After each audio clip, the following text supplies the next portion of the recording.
Olá, bem-vindo ao canal Falando Francamente, francamente com K, que é mais fácil de achar. Eu sou o Frank Bacurau, formado em Educação Física e Nutrição, mestre, doutor, atualmente professor da Universidade de São Paulo, aqui no Brasil. Bem, eu quero falar hoje desse trabalho, o efeito do estresse do calor na expressão de proteínas de choque térmico e sinais relacionados à hipertrofia do músculo esquelético de indivíduos treinados. Ou seja, o efeito do estresse, tanto sobre proteínas de choque térmicos, quanto sobre marcadores de anabolismo, vamos dizer assim, né? No músculo esquelético de pessoas treinando. Então, primeira coisa, quero agradecer aqui, deixar registrado o meu agradecimento ao professor Christine, né? O professor Christine é um professor da Universidade do Novo México e ele gentilmente me mandou esse trabalho aí, como vocês podem ver, ainda está na forma do prelo, ainda não foi publicado na sua última versão.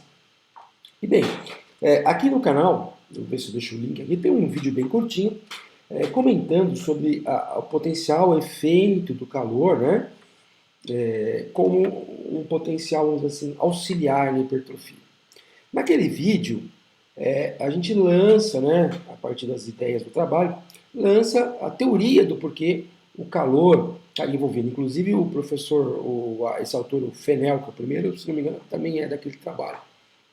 Eles lançam lá naquele primeiro trabalho, a partir do qual eu fiz o vídeo, eles lançam a ideia de que o calor pode ser um estimulador que ativaria a mTOR, que ativaria a via de anabolismo e potencialmente hipertrofia. Então, nesse trabalho aqui, a coisa já vai mais para a prática, né?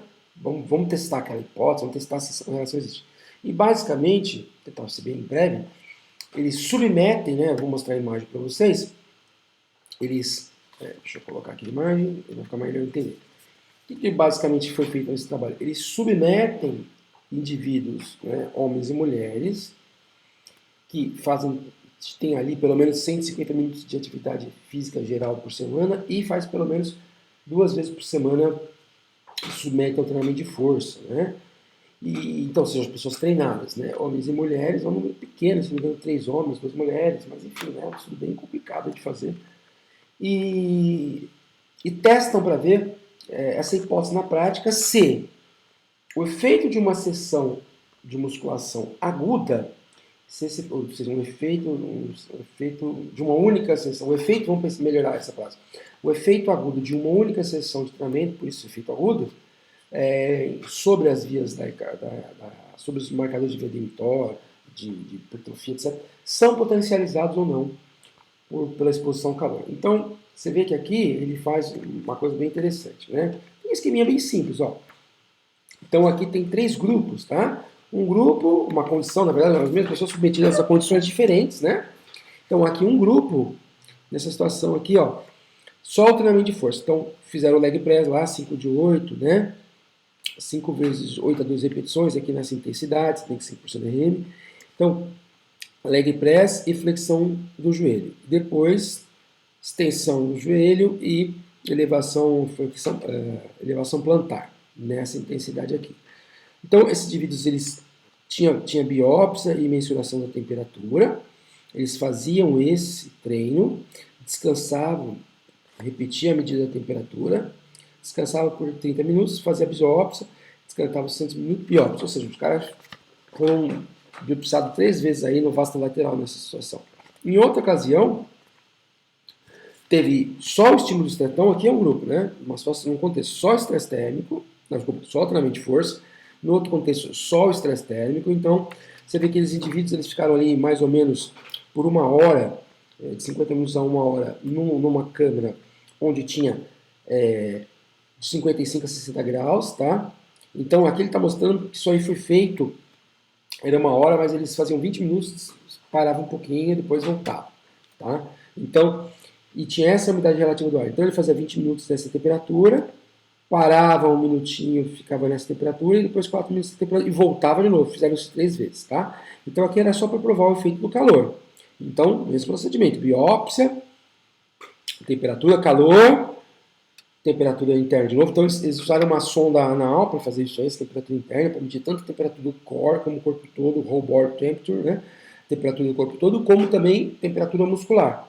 Biópsia, do mesmo jeito do outro. E aí, agora, o grupo combina as duas coisas, que foi treinamento de força, seguido pelo estímulo do calor, o estresse do calor, para verificar se os dois têm efeito aditivo, né? Porque na introdução ao trabalho, ele, de certa forma, repete um pouquinho o que foi feito naquele outro trabalho de proposição experimental, dizendo aquela relação que existia, que o estresse térmico sozinho pode estar ativando marcadores de síntese proteica, inibindo marcadores de atrofia, que isso provavelmente era via mTOR, já que a mTOR pode fazer os dois, né? Pode ativar lá as proteínas quinases da via de síntese, pode estar inibindo a via da autofagia do lisossomo, pode estar inibindo a via do bictina proteassomo. Tá? E aí, verificando que, falando que na prática faltava verificar essa evidência em ser humano, de forma mais consistente com o exercício. Foi o que eles fizeram. Tá? E aí, bem, eles fizeram um monte de resultados. Pra você ter uma ideia, também não comentei, mas eles chegaram a fazer cultura de um miócito humano, que é um tipo de miócito C12, C2C12, né? C2C12, para verificar também o efeito dela no calor ou com estímulo de crescimento. Tá? Então, vai terminando aqui, bem simplesinho, né? O que eles observaram? Né? Então, aqui nessa figura, o efeito do estresse pelo calor sobre as proteínas, expressão de proteínas de choque térmico e sinalização de hipertrofia no músculo elétrico de indivíduos treinados, no vaso lateral. Então, aqui, né? O experimento em humanos, lá, biópsia do músculo elétrico, a gente viu lá quais eram biópsias, né? As condições. Teve experimento em células também. Aqui, ó, o C12, o miotúbulo, né? Para ver a diferenciação. E teve tratamento em célula com rapamicina, porque só para uma rapamicina lá. A rapamicina, curiosidade, né? A rapamicina foi uma droga, se não me engano, descoberta. Ela foi descoberta, não sei se é fungo, mas no fungo, lá na Ilha de Páscoa, tem os rapanoides aí, rapamicina, tá?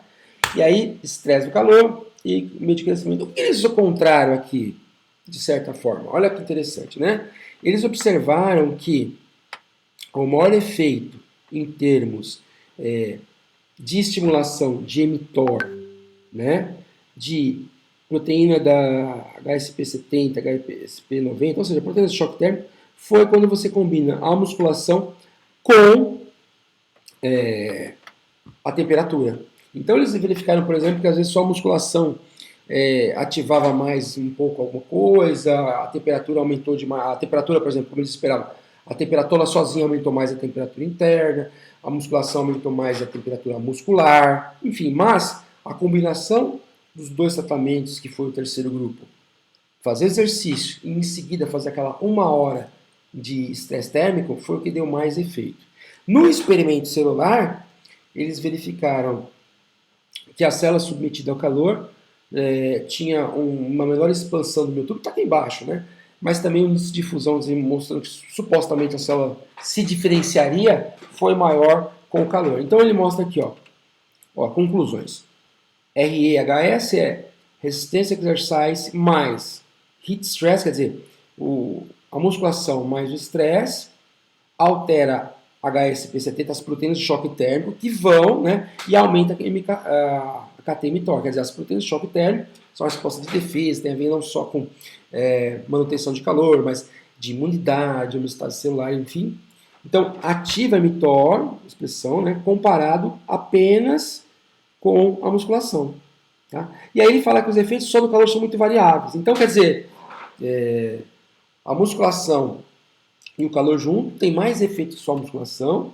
E, que nem eu comentei, um outro efeito, eles avaliam muita coisa, um outro efeito do calor era até maior do que o efeito combinado da musculação calor, mas era muito variável, não tinha um padrão. Então, o que melhorou mais de forma coerente, de forma mais padronizada, foi a combinação dos dois fatores. Tá?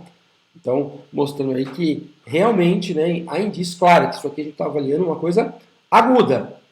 Supondo, então, como a gente baseia, né, se o agudo, se isso for sendo repetido regularmente, isso vai levar a um maior efeito crônico, ou seja, uma maior hipertrofia, é interessante a ideia, né? E aí, nos miotúbulos, ele viu que o estresse do calor aumenta, lá, o heat stress aumenta, né, a área do miotúbulo, e na maior extensão o crescimento. Só que o crescimento com o calor foi menor do que o meio de cultura, tá? mas o calor faz sim efeito nos miotúbulos. Então, gente, é isso, né? Nesse trabalho, então, só para a gente resumir, ele é um complemento daquele trabalho lá que fazia a proposta do calor como um estímulo potencializador de hipertrofia.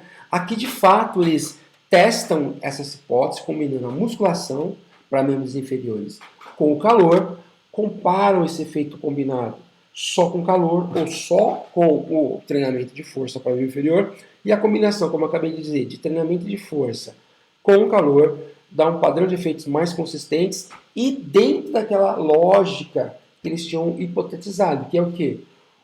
O calor ativando, junto com a musculação, ativando as proteínas de choque térmico, essas proteínas de choque térmico, né, aumentando marcadores lá como a KT-mTOR. Tá? E aí, para complementar, para ter um insight sobre o mecanismo, né, porque no ser humano, se vocês olharem o trabalho lá, eles fizeram várias, não fizeram só PCX, fizeram Western blot, foi a expressão gênica, né, a expressão de proteína, na verdade, de várias moléculas lá. Então tem muita coisa. Mas é legal porque pela primeira vez, né, o primeiro trabalho mostrando sim que aquela linha de pensamento ali parece que está na direção certa, né? Então você teria agora aqui, qual seria o próximo passo? Fazer mais estudo, entender melhor o mecanismo, mas fazer um grupo crônico, fazer grupos crônicos controlados, tá? Para ver se esse efeito se traduz comparativamente só a um trabalho muscular, se traduz em maior hipertrofia. Mas é uma coisa interessante, né? A gente aí está preocupado, por exemplo, no pós-treino, a gente está preocupado com proteína, com carbs, enfim, conforme tudo. Pode ser que aí uma outra estratégia de pós-treino também é submeter o calor, tá ok? Então é isso, né? Um vídeo aí a gente está sempre aprendendo, estudando. Se novos trabalhos sobre esse tema forem sendo encontrados, a gente achar interessante, a gente traz para cá. Vocês também podem sugerir aí, se vocês já estiverem achando essas coisas, tá ok? Então, por favor, aí curtam, né? Comentem, compartilhem, se inscrevam no canal, deem sugestões, façam comentários e até um próximo vídeo, se Deus quiser. Um grande abraço. Tchau, tchau.